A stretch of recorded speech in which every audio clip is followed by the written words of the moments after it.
नमस्कार दोस्तों, मेरा नाम है Ashish Rathore. Indian real dynamics channel में आपका स्वागत है। अगर आज आप मेरे चैनल पर नए आए हैं, कंटेंट पसंद आए तो सब्सक्राइब करना मत भूलिएगा। आज बात करूंगा भारतीय रेलवे की एक बहुत ही बड़ी समस्या के बारे में, जिसका हल भारतीय रेलवे अभी तक नहीं ढूंढ पाया है। ये समस्या है ट्रेन के बहुत ही ज़्यादा बदबूदार और गंदे टॉयलेट्स।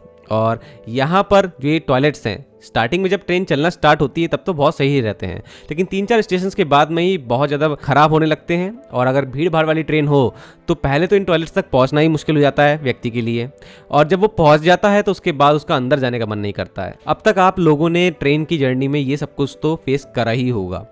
तो इन चीज़ों को लेकर के भारतीय रेलवे की बहुत ज़्यादा ट्रोलिंग भी होती है, और ऐसे में भारतीय रेलवे का रेल मदद ऐप हो या फिर ट्विटर एक्स हो, ऐसे कई सारे ट्वीट्स भरे पड़े हैं दोस्तों, और ऐप में इतनी सारी कंप्लेंट्स भरी पड़ी हैं। और रेलवे ने जब इनका एनालिसिस किया तो उनको भी यही मालूम पड़ता है कि टॉयलेट्स रिलेटेड ही सबसे ज़्यादा प्रॉब्लम फेस करता है भारतीय रेलवे का पैसेंजर। और जो पैसेंजर है ये भारतीय रेलवे के लिए कस्टमर भी है, और कस्टमर को अगर पैसे देने के बाद में सर्विस अच्छी ना मिले तो वो निराश तो होता ही है। तो ऐसे में भारतीय रेलवे इस समस्या का हल अभी तक जो निकाल नहीं पाया है, इसमें 1-2 बात और ऐड करना चाहूँगा दोस्तों। एक तो हमारा देश बहुत ज़्यादा पॉपुलेशन वाला देश अब है, ट्रेनें बहुत ज़्यादा खचाखच भरी हुई जाती हैं, और लोग जो हैं वो बहुत ज़्यादा टॉयलेट्स का यूज़ भी कर रहे होते हैं। तो जो रनिंग स्टाफ है वो सफाई करे भी तो कितनी सफाई करे, ये भी एक बहुत बड़ी प्रॉब्लम है। कई बार वो खुद भी टॉयलेट्स के पास जाने से कतराते हैं, इतने ज़्यादा गंदे रहते हैं टॉयलेट। अगर ये टाइम टू टाइम एकदम जैसे ही खराब हो टॉयलेट की हवा आसपास की तो पता लग जाए तो वो जल्द से जल्द सफाई कर दें और फिर दोबारा से अपना वापस आ जाएं।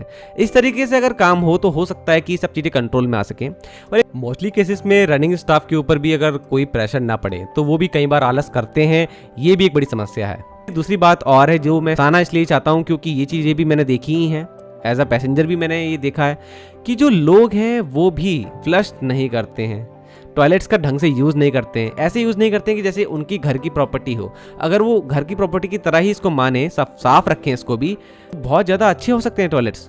लेकिन पब्लिक प्रॉपर्टी है और बिल्कुल ही अजीब तरीके से इसका यूज़ करना, थोड़े से पैसेंजर होते हैं पूरे कोच में, लेकिन जो भी होते हैं वो और पैसेंजर्स के लिए बहुत बड़ी दिक्कत पैदा कर देते हैं।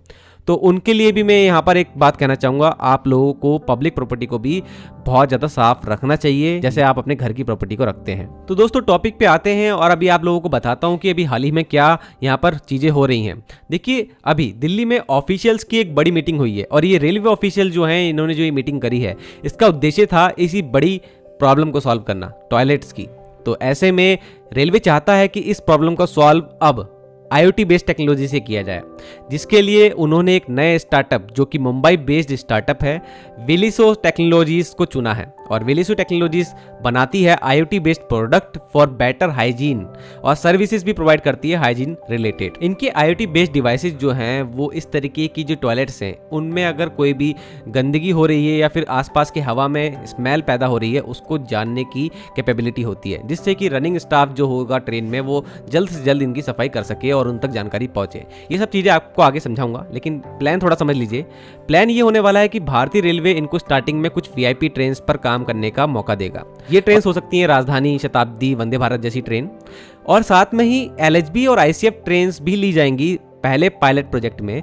ये जो LHB ICF ट्रेन्स होंगी ये बहुत ज़्यादा भीड़ भाड़ वाली ट्रेनें होंगी, क्योंकि इसमें सबसे ज़्यादा ज़रूरी होता है जानना कि इनका जो सिस्टम है जो ये तैयार करेंगे ये कैसा काम कर रहा है इस तरीके की भीड़ भाड़ वाली कंडीशन में। तो ये सब चीज़ें अभी आगे होने वाली हैं।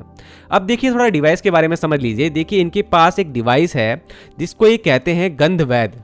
गंधवैध डिवाइस जो है ये इलेक्ट्रॉनिक डिवाइस है जो कि मॉनिटर करता है order total volatile organic compounds जो कि गंध पैदा करते हैं, और साथ में ही टेम्परेचर एंड ह्यूमिडिटी को भी ये पता करता है। अब ये जो डाटा कलेक्ट किया है सेंसर के द्वारा इस डिवाइस ने, अभी डाटा सीधा रियल टाइम फीड हो जाता है सर्वर में, और ये डाटा जो है फिर हम कहते हैं ना इंटरनेट ऑफ थिंग्स, मतलब कि IoT। इसका मतलब है कि जो डिवाइस है वो सीधा कनेक्टेड है इंटरनेट से, और रियल टाइम डाटा का एक्सेस कर सकते हैं जो भी ये सेंस कर रहा है।